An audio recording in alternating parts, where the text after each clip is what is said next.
trying to find ways of how do we find it and make it easier for those areas to develop childcare centers and workforce housing in a manner that obviously doesn't compromise safety. So there are some other ones that aren't actually tied in with the alliance, but there are other childcare discussions going on that in bits and pieces. We do have discussions and get involved in a bit. I think just to add to that, Mike has to deal with a fast track process for Prop 123. And there is certainly conversation to be had. Could it not be affordable housing and childcare that gets fast tracked? Any other questions? Okay, I'm gonna have the Josh, right over there. Josh come. Can you let them know where you want them? And then Mike. Yeah. Okay.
You're in my blind spot.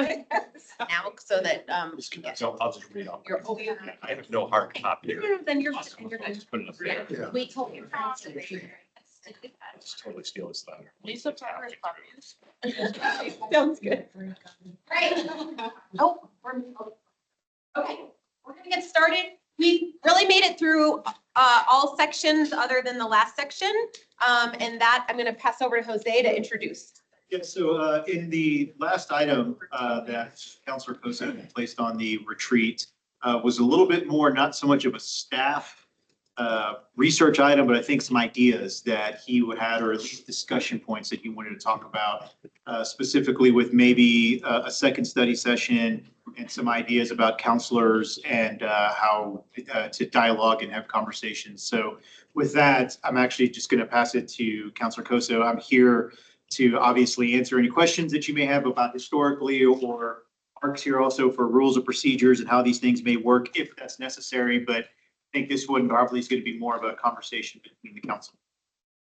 Yeah, and I haven't prepped for this necessarily, so bear with me on this one. But part of what I started seeing when we were initially kind of going through the last few weeks is there was a culture to the council that had kind of built up over time through a couple of previous council members. And it seems like it even affects the interactions with staff at times as well. And so there seems to be a lot of trust in that people could be a little bit more vulnerable. We could have a little bit more far-ranging conversations. We could have the ability to lean in on each other a little bit more than I've experienced that in other organizations and other groups I've been with. And it seems to be a little bit more of an issue here.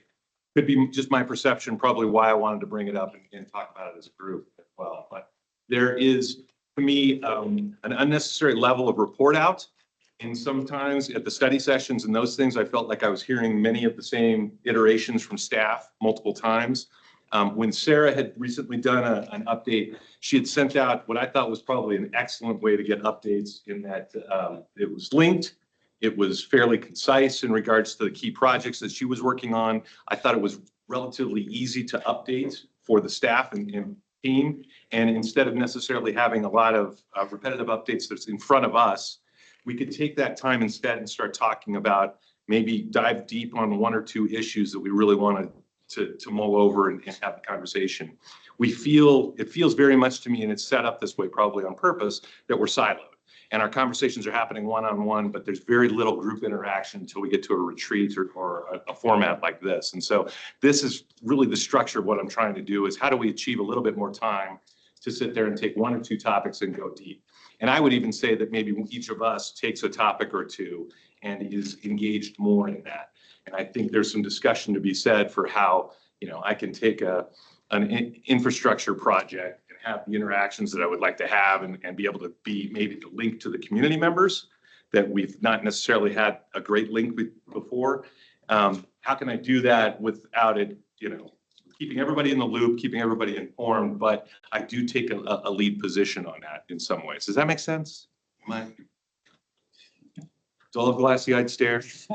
Got us after lunch, Kip. Yeah, I was about to say, sleeping. What are you recommending something in particular? This was, the occasion was I had 9 things when they said, okay, give me 3. Kyle sent out an email and said, give me 3 or 4. I had 9 that just came right off the top of my head. And at the end of the day, this one kind of kept working back in that there's how do we work on the culture of council so that there's trust building and some stuff that is vitally important, I think. Additionally, it feels to me like we're getting updates almost too frequently and we're taking away from staff time. I'm just not sure that the staff needs to be investing that. And that's Jose's, side of it, equation. But I guess I wanted us to talk just a little bit about, is that time more useful in a study session format with less frequent updates from staff? So I'm gonna give a little background Yeah. on maybe why we're here a little bit, and while I'm working through my thoughts on what I think you're saying. Yeah. Which part of it's good, part of it I agree with, and then part of it I'm like, so when I first got onto council, we had a study session the first or second, or we had a council meeting the first Tuesday, study session the second Tuesday, council meeting the third Tuesday, study session the fourth Tuesday. And so every weekend I was prepping for a city council meeting. Every meeting went until 11 o'clock at night or something so stupid. And I was like, can't do this, not gonna do it. This is ridiculous, like psycho, what is happening? And so I was like, okay, and I sat with Jose and I was like, if we stacked them, then this one can't go over the allotted time, like, we gotta start the council meeting because it's required to. And then I'm only studying 1 week or 2 weekends a month versus 4 weekends a month. So that was the first iteration of how this kind of happened. There was pushback a little bit, but people were like, you're the busy one out of everyone that was on council at this time, so let's try it. And then everyone, I think, loved it after we kind of got into it. And I think staff too, I've talked to a couple people that I know and they're like, it's just, I'm able to get so much more work done versus always prepping for a city council meeting, if that makes sense. So great. And then it came to the point where, especially the first council I sat on, we were getting way off in those study sessions. Like we had a topic, let's say, and I just remember the one especially was the topic on homelessness. And counselors were making decisions in the study session and like directing staff in the study session. And Dirk at that point in time was like, whoa, like, this is just a study session to talk and discuss, like there's no decisions being made. And it happens a lot, like when we all sit here, for example, earlier, like when, we're talking about the warming center, I looked over at Jose and I was like, can we make decisions? And I think that it's just like, okay, we're getting a pulse of council here, which is great. And then staff can work towards something to bring to council for a vote. And so the study session started to get like that. And so we started, if the decision needed to be made, it needs to be put on an agenda so we can talk about it in public, get public comment and vote, right?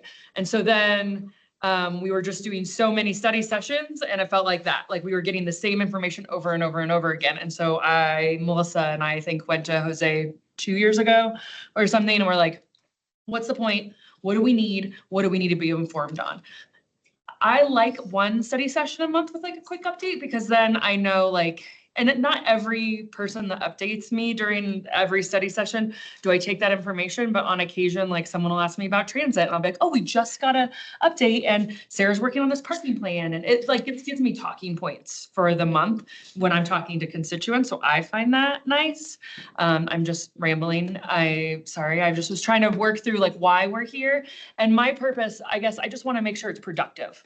And like, there's a purpose behind whatever we're doing. I don't want meetings for no reason and meetings we shouldn't be having because we're not supposed to be making decisions in study session. Does that make sense? Yeah, And, totally. and if it's an important topic, there should be public participation. We should want public to come in and talk to us. Yeah, I don't think I have a process change. I think I'm asking more the time Yeah. that's being allocated in certain ways. Can the staff achieve what they're trying to achieve by doing 3 updates over the course of a year Yeah. rather than once a month? Can we achieve what we're trying to do in regards to get some cohesion and understand what's going to get some traction with 3, right? Everybody's working for the 3 votes.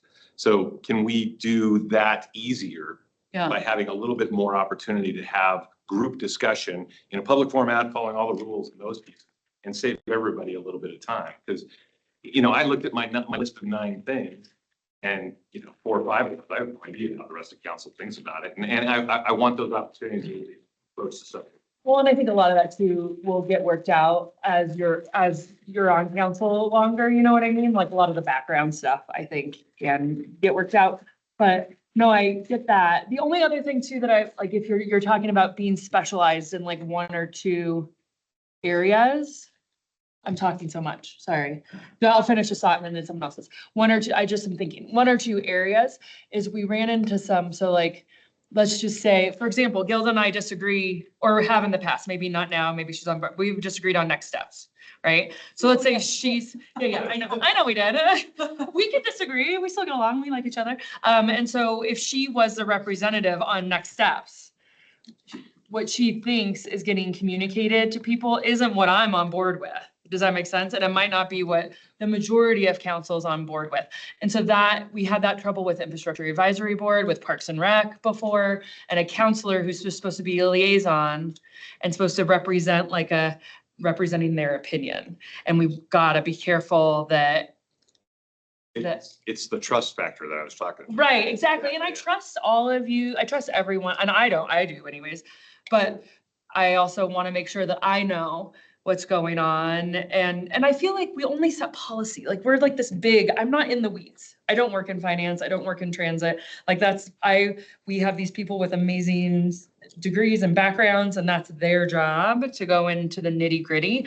I want to fund transit. That is my job to push that and get, you know what I mean? And then it's their job in operations. And I want to know all of the big picture, I think. Anyway, sorry, shutting up. I know, told me. Can I ask a question really quick? What I heard you say is you want to work on trust. You'd like that, like trust and in the context of culture, the working relationship culture of city council. And then I also heard you say that it was important for you to not be disruptive to the staff as infrequently as possible. You'd like to disrupt the staff as infrequently as possible. Yeah, I think you're close. Okay. So I So think tell trust, me what- I'm trying to determine if what I see, Mhm. the processes that we have, do we need them if this council works better together? Yeah. And so that examination is part of the trust equation. Okay, and the main things that you brought up were, I mean, you made a suggestion about how to work together better. Yeah, you're hitting me like I have a full thought out plan. and I- Actually, I'm not. What I'm trying to do is clarify so that we can say to the rest of the counselors, Sure. what do you think about that? Do you have an opinion about that or not? Because at this point, like Councilwoman Gonzalez might not have a particular opinion because that you guys just started, right? But maybe for certain aspects, you might want to say, let's put that out there as we want to look into this and like be aware of it moving forward. You were going to say something and I want to. Well, I mean, so part of it is that, I actually don't feel like I'm getting what I need. And so we were elected, I left, but I have made a request for an office space and it has not been, for all the reasons, but I requested a space so that I can work. And I feel that I'm limited in my ability to do what I need to do because I don't have a place to sit. And so it's been, I need a monitor. As I mentioned, I haven't told you, but I have some vision impairments and it's very hard for me to look at a screen. Okay. So I need a big screen and I need a separate keyboard. I was given a keyboard and a printer, but nowhere to sit. And so this is like, when we're talking about trust, how can we better do our jobs? I've asked for some very simple things and it hasn't been supported. So I'm saying that, I've been, I thought, okay, well, let me give it some time. Eventually, I think we'll get there. But I've requested a space to sit and I wanted to discuss having our own admin. And I think that would help in scheduling so that we can, be more efficient with our time. Instead of Kyle, I think she's here somewhere. Like she's scheduling everything for all of us. Like that cannot be a good use of time. Or at least she is for me, putting all of the items on our agenda or on our calendar. So I guess just like from a very fundamental I'm not getting sufficiently what I need to do the job. That's number one. And then secondly, I agree with you about the multiple briefings that probably are not necessary. But I do think that it's really important. I feel that this council is like really rushed. Like you want to get everything in there quickly as possible. And you don't want to be like use anybody's time inefficiently. But the reality is like these take time. And anyway, the projects are not funded and they take 20 years to get done. But when there's a discussion or a meeting, we want to rush through it as quickly as possible so that we don't get under anybody's skin. So I'm seeing some, or perhaps that's been my observation in this very short amount of time. So other than a space, what are you asking for? Of the council? So I'm asking for an admin support. Okay. And I think that type of, that may allow us to work a little bit because we're not each individually scheduling time and meetings and, that we would all be supported by one admin. I'm not saying we all have our own And I'm not saying we all have our own office space. It could be supported by one. Okay, So I just, so that's your ask. Do you have any other asks? I think my other ask is as we, again, are getting, feeling like what we need. I don't necessarily think the updates are bad. What I think we need is sufficient time to ask the questions. And so if that's quarterly, but we get more time to really get into we get 4 minutes to ask questions, 4 minutes. Like the staff gets 20 minutes to give a presentation and we get 4 minutes. And that's with them responding, which I just don't think is sufficient time to have a conversation. Okay, so again, great throwing out what you would like to see.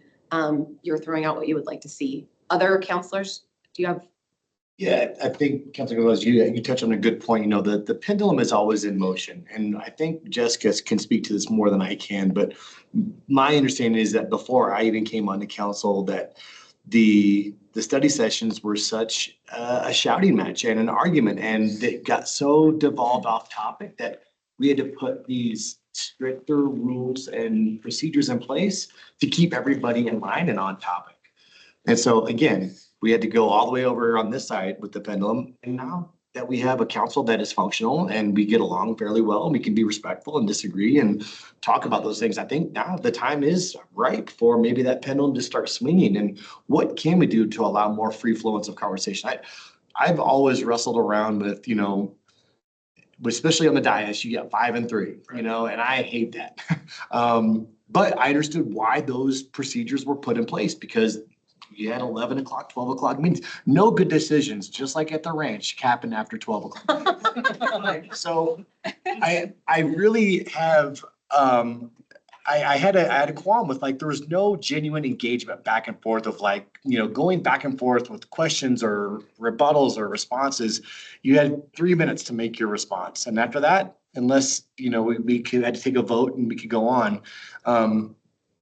It was, again, I think now we have an opportunity to have that pendulum swing a little bit to maybe have more of a free flowing conversation. Maybe we keep the rules that we have now, but maybe we could vote like, hey, I move to suspend the rules for this conversation, for this agenda item, and we allow for a more free flowing conversation for the next 15 minutes. But keep the rules we have in place, but maybe allow a little, compassion or a little bit of flexibility for all of us to be able to have more back and forth engagement. In study sessions, do we have time limits? No, there's no time limits. That's what I thought. I was just making sure. I was like, oh, it is. I know that it's in the council meetings because we needed it. And I think when we've done that a few times where we suspended the rules for something that needed more discussion and more topics, but I think it's important to have, like, you get 5 to start, you get 5, you get 5, you get 5, you get 5, and then we can come back around and make it even, and then we can do another round if we want, if we want to. I don't think that will ever, like, I think, well, anyways, I support it. And study sessions, it used to be too, where it was such a dialogue, and, like, Kim would ask a question of staff and then I'd be like, oh wait, Kim, what did you mean by that? And, like, we could actually talk, and then it just got so. You can't get that cat back in the bag, Yeah. So how do we, I'm not sure I agree with that. I'm not sure. You've got a different council. Why can't the rules change? that's my point, Kip, is that, so, like, sometimes that can't, you can't get everything's back whenever all of a sudden or the cat is out of the bag. You can't get that cat back in the bag of that meeting. So how do we, now that we have a different council that, again, I think are, we can be a little bit more respectful of each other's times and staff's time to be able to have a little bit more of that organic and authentic conversation. So you talked about being kind of an overview entity and not necessarily getting down in the weeds a little bit. There is I would disagree. I think I do a very good job of community interactions and talking to the businesses on some of this stuff that I haven't seen necessarily the city staff have the time nor energy, patience, whatever it is to do as well. So I don't know. I'd like to continue that conversation, even if it's not here today or not, but there seems to be, some of us could have issues that we really feel passionate about, and how are we engaging, to what level are we engaging, and how do we have staff interactions that are appropriate and, I will say that staff interactions, that's a little bit of a hard line for myself. Yeah, I understand. And I know these directors wouldn't say it, but one of the things before they even come in, I'm looking at a few of them that are new, First question that comes out, Brett, do you mind if I use you? Is how often does the council communicate with me and go around you? Because if that's what it is, I want no part of it. Because the pressure that goes to a director who's like, my boss is Jose, but I've got another council member who's above him and they're gonna come and ask me something. And off the bat, I think there's a perception for political elected officials, which I get, look, we're friendly, it's okay. But it's so like concerning of like, oh, what did I say to them? Right. That's gonna come out in a meeting that another council's like, well, how did they know that? And that really is what that line is there for, not really as a, you can see it as a barrier that says like, it doesn't allow me. And I'm not saying you're saying that, but you could. But what it really is there is to make sure that all of you are being treated fairly. That somebody's not getting more information or seems to have more influence over a decision than the others. Because once that starts happening, that's when counselors start getting aggravated. That's when they start getting upset. And then it starts coming at myself and staff. Why are you talking to them? Why are you not talking to me? And so those are where that guideline with staff that I hold very strong, because once that goes, it's free falling and people start looking out for themselves and they're like, I don't know who I need to talk to. And it really does need to follow that realm, because in the charter, it's all the staff reports through me. And that's the part that we keep it. Now, I try to be as lax as possible. If you want to have conversations, it's fine. And if the director, I hope, will say like, hey, we're going to push back. But if you're going to have questions, I would prefer those to go to the director and copy me on email so that all the council knows like, oh, hey, Councilor Buell's asking about 2005 sales tax and I'm providing it there. So they all get like, okay, I know why she would have this information. And that's really what it is more about the equity of the electeds to ensure that everyone is getting the same treatment on that. And so I just wanted to comment on that portion of it. The meeting side, that part, that's y'all's realm. How the meetings run, how the meetings work. Mark and I think when we did the rules of procedure, we were asked for help, because what was happening at that part is counselors were having a hard time policing themselves. I think it's the best way. And they would come to us and say, you need to stop this. And we're like, how do we stop this? So like, they shouldn't be able to do it. So what they ended up doing, a majority of them, and I say that because it wasn't a unanimous vote, said, we're going to put these rules in so that at the very least, that if somebody steps out, there is a rule for me to say, okay, we're going to stop this conversation. And that's where they're at. Now, again, that was put in part because there were dynamics that couldn't be controlled. And at the very end of it, I think this is the one thing about elected officials. There is no supervision of the behavior of elected officials. And that is the hardest part to control, because when that happens, what's the oversight? What's the punishment? What's that? There really isn't, unless you go to like an ethics and that's more about taking money or anything else. And so I think the rules of procedure are a great discussion point for the council to have amongst yourselves of, do these make sense? Where would we like to see changes on them? But I do want to make sure that the part of like, why did it come in, was because Mark and I were always being told like, you can't stop this, you can't do that. And we have no power to do so. Well, and I facilitated that discussion that the council had about when that got changed. I was the person who was there, and that was when Mark was actually, I believe, right when he was fresh into the role. And it's a lot of it. Jessica was the only one that was there when I got hired. But of the 4 candidates that got to be interviewed, that was a large part of the interview and a large part of the questions. Will you stand up at the council meetings and enforce Robert's rules? Do you have the gumption to look at a counselor who controls your job and say, no, we need to stick to our time limits. Do we need to have a motion on the floor and all this thing? So, and I had watched a couple of the meetings prior. What I'll tell you, and I'll shut up, is that it is much better to have rules in place and suspend them to do the kind of things you want to do than to get rid of them. Yeah. Because when things get controversial, you have to have the rules in place. And that's not only with you guys, but it's with the public too. Well, and that was my point, that structure came from Robert's Rules of Order. Like they asked Mark, can you explain what we could do within these guidelines? And that's how it got shifted a little bit. It doesn't mean to your point that it can't come back to the way that it used to be a little bit more, but you kind of use that parameter to make sure that there is fair and equitable time for people to have discussion. So. Yeah. Just one more point to Jose is that when you go and look at the charter, and this is always difficult for every elected official that I've worked with, you are limited to policy and budget approval. Anything that crosses into administration, you do not have authority over. Okay. And I know you guys know that, but in this type of conversation, it's good to remind, because sometimes that line is blurry. I mean, how do you not get into administration or how you not get beyond policy when you're looking at the budget? That's usually where the rub is. Well, I can't approve the budget if I don't get to have some input into the administration of how we got to the budget.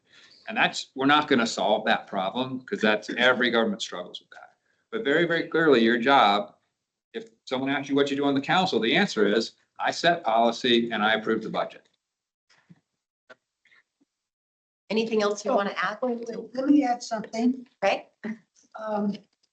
Okay, so I was at that meeting that you presided and Mark was just put on staff. And we actually needed to have firm direction on how to lead the meetings because I could see that nobody had worked in a large meeting format before. Because nobody really knew what a motion was or how to amend it or divide the question, all that stuff. So I thought that was really necessary because at the time, the previous council had made life tough to be on council and we needed to change that culture. So I think that's what happened there. And that was just the first step. So I'm in agreement with Dave there that possibly there is room for expansion, but we need to keep in mind the fact that things can get out of control really quickly if we don't all work together. And at that time, we didn't have everybody working towards the same direction. So you want to remind everybody to continue to work together, is what I'm hearing. Yeah, great point. Anybody else want to comment on this? I think too, like if, you know, we feel like there's a topic, because if everyone takes their 5 and 3, that's 40 minutes of discussion on one per agenda item, right? And so rather than like changing that, like if we see like, I want to say more, you know, then like we just suspend the rules for that topic. And, you know, if it happens on occasion for like a big topic, it's important. And I'm supportive of that. But generally, do you think that the timeframes that you've been allotted, for those of you who have sat on council before, do you feel like those are accurate? Like, do those work? I Or, think it's happened twice. I think you wanted more time once. I think I wanted an extra rebuttal. Yeah, and so I think we went an extra 3 minutes each. I think it's happened twice since these rules have been put on place. which is, 2 years? She's been on 4. Why? Well, no, since those rules were put into place. Yeah, I think it was just, Time limits. So it's come up. yeah, twice with to have him, more 3 than- years, 3 years, Right. 2 years, yeah. Yeah. So anyway. Okay, my question is, did you get what you needed? That was my question. Oh, okay. All right. Yeah, no, it didn't come out the way Yeah. I expected, so. It wasn't the vote. I think this organization has so much historical trauma that it keeps referring back to, that it has a very hard time sitting there and going, something new is happening. Yeah. And we can change things. So I see it in all the conversations I'm having here, and I am new, I get it. I'm here a month, but I would imagine half of the crowd or 3/4 of the crowd is sitting there. Well, he'll learn.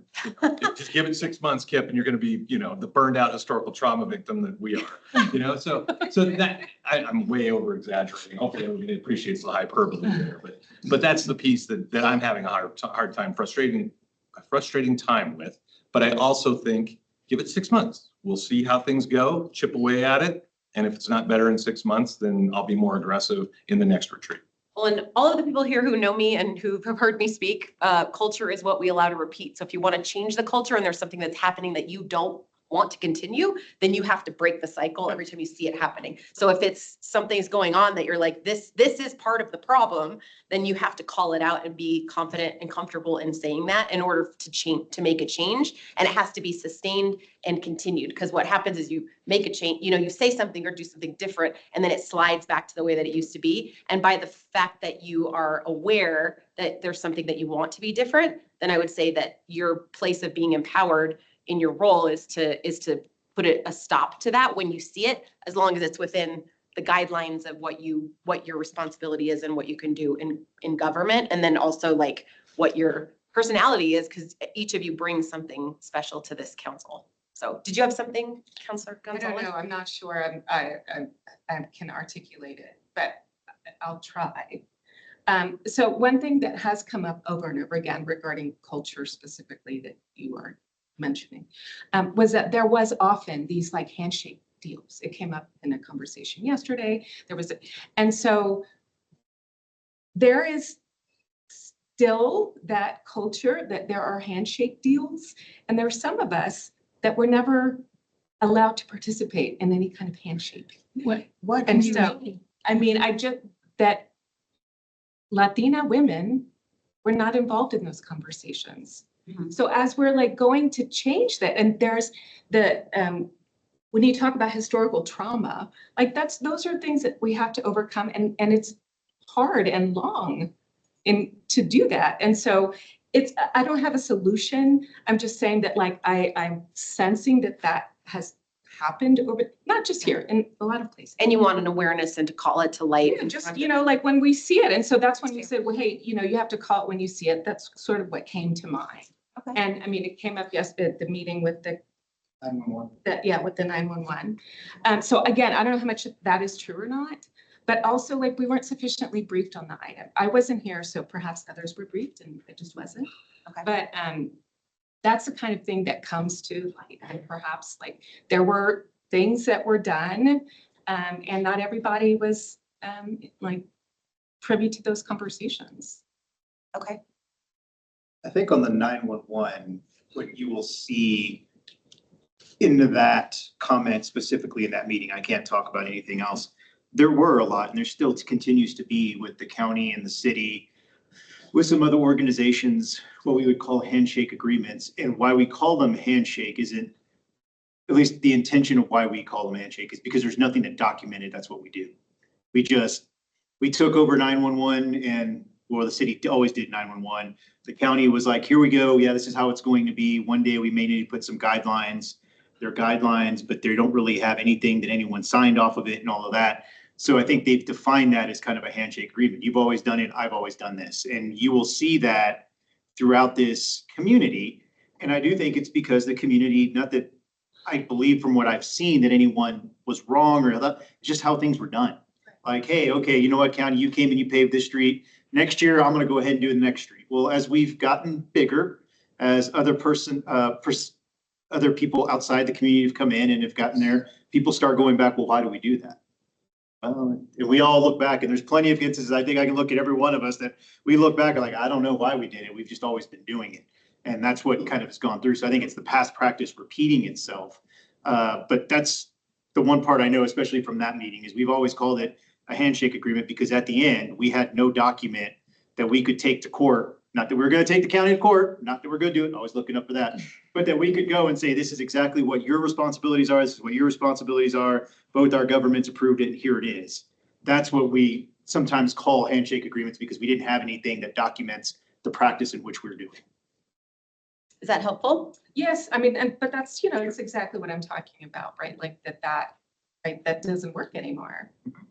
Yeah, so when you I do see that. that coming up, It doesn't work anymore. yeah, when you see that coming up, then you can do things differently so that that's not the way that it continues to happen.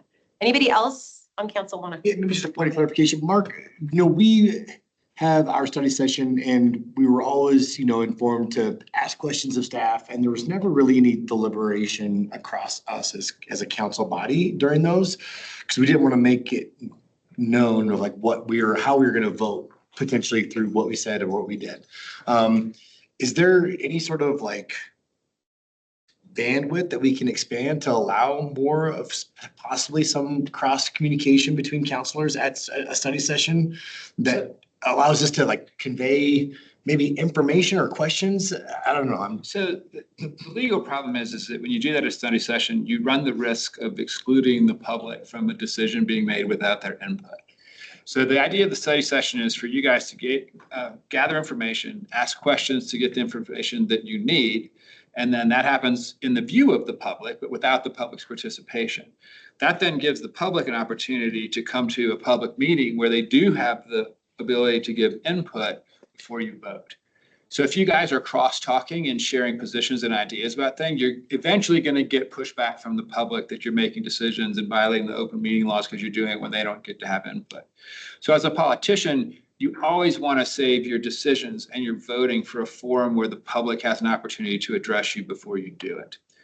I can tell you that one of the things I see, lacking in this community is that there's this fear of violating the open meetings laws, just speaking to each other about general issues of public concern, which then you can then talk to the staff and we can get those on a study session for you. So, and there's no prohibition against that. If there's something out there in the community that concerns you, you don't have to formally do that in a meeting. You don't have to resist talking to each other about it. But when it gets to the point where it can lead to council action, then you get on a study session, then you have the public input and you vote on it at a meeting. There's also no prohibition about talking to each other one-on-one about anything. The only thing you can't do is you can't toll votes. You can't go and say, Gilder, you're going to vote for this. Jessica, you're going to vote for this. That's illegal. That's a serial meeting. That's a violation of open meeting laws. But you can take Chip to lunch and Jessica to dinner and talk all day long about whatever issue you're going to be voting on next month. Just don't pull her vote. Is that what you're looking for? Yes, ma'am. Great. Anything else that anybody wants to bring up right now before we close out for the day? Wait, it? you mean we're almost done? Yes. Okay, so what I want to be clear on is, do you feel this will work for you, Chip? What has been proposed? The council position? Is it gonna work for you? If not, you can just go. You're done. Yeah. I should have said something. What are you talking about? You Sorry. know, so you feel like you've been satisfied in your questions? Oh, I got what I wanted to get out. It didn't turn into what I was hoping it was going What to do turn you into. want to, what would be ideal for you I- to the turnout? Yeah, no, legit. I think I'm still too fresh and I think I want to work on it bit by bit. And then if in 6 months or something along those lines, I need to call a study session or I need to do whatever I need to do, call another retreat, I'll do that. But at this point, yeah, I still feel like I need to have some maturity in the organization. Alrighty, cool. And I think you brought up some good points that now are on everybody's radar, and I think that that's really important. So even if you didn't get what you originally intended to get, I think you got the message out Sure. that you were trying to make. I felt like I got it. Anything else that any counselors have, or Jose, before we close out for the day? No, I've got a couple follow-ups back to you, and I'll probably look at putting something on the next agenda to see about the warming center specifically, if the direction of the council has changed.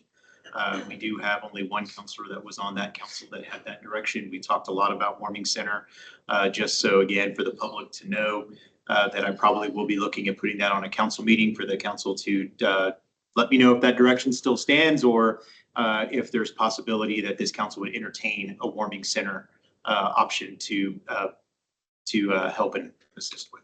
Can I ask a question real quick? Sure. Jose, would Luke and the work that Bryce, Luke, Jamie are doing, is that on hold until you get that done? Or is that something that's going in parallel? No, so there's in parallel. So the direction was specifically for me not to bring it to council.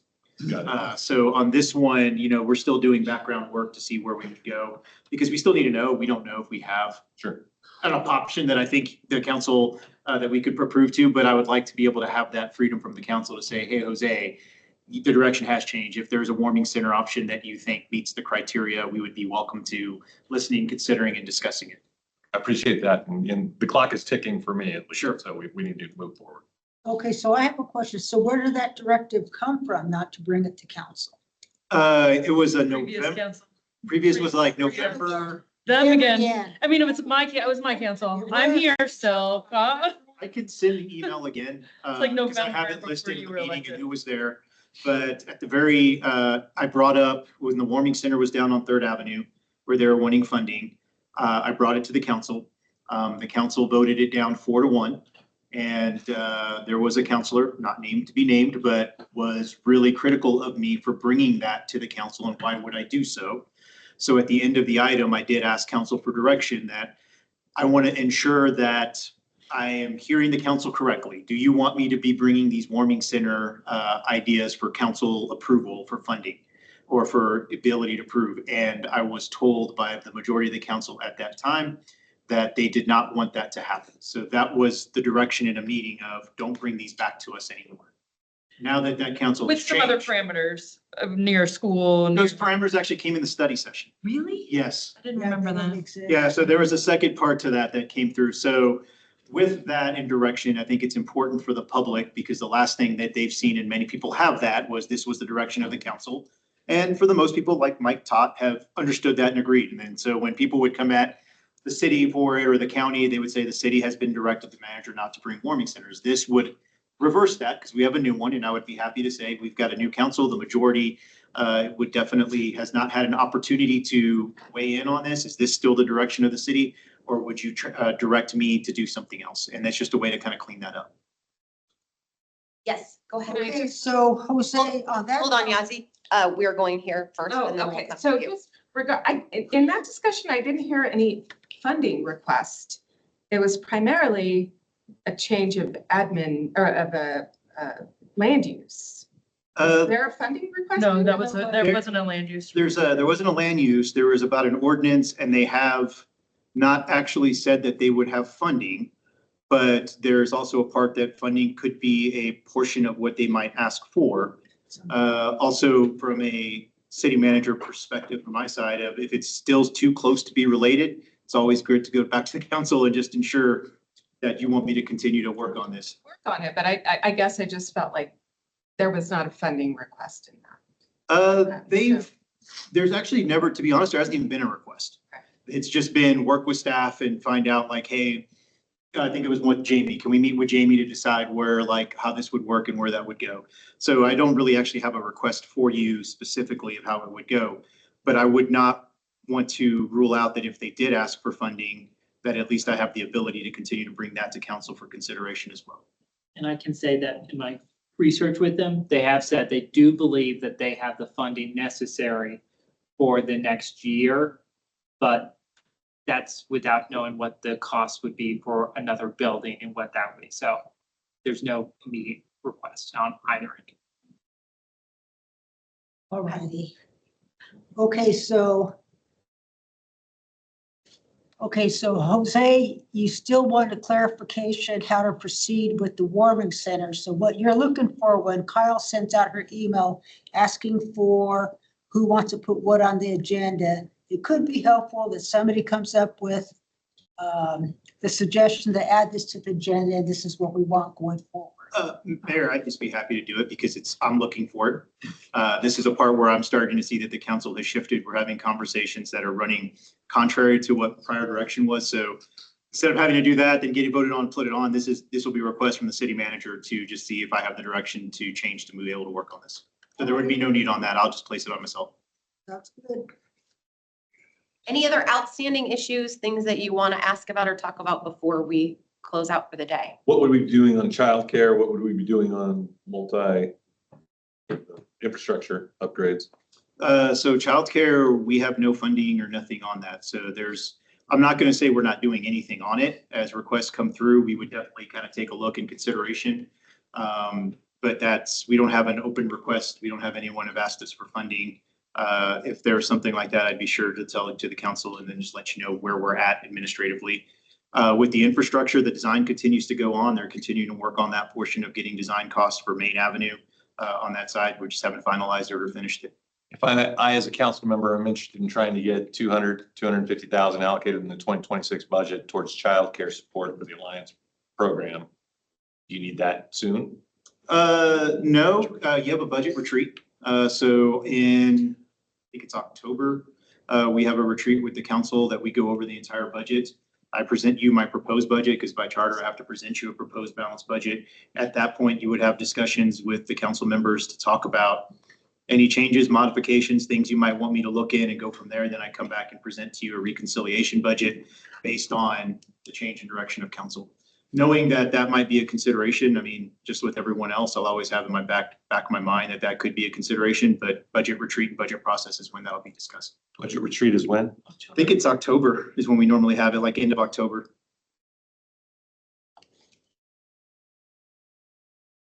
Did you get updated on all the topics you wanted to get updated? Yeah. Understand? Okay. Yeah. Anyone else? Okay, if we don't have anything else, then we'll close out for the day. Thank you for everybody who was in attendance and thank you. You bet. Thank you, Susie. Appreciate you.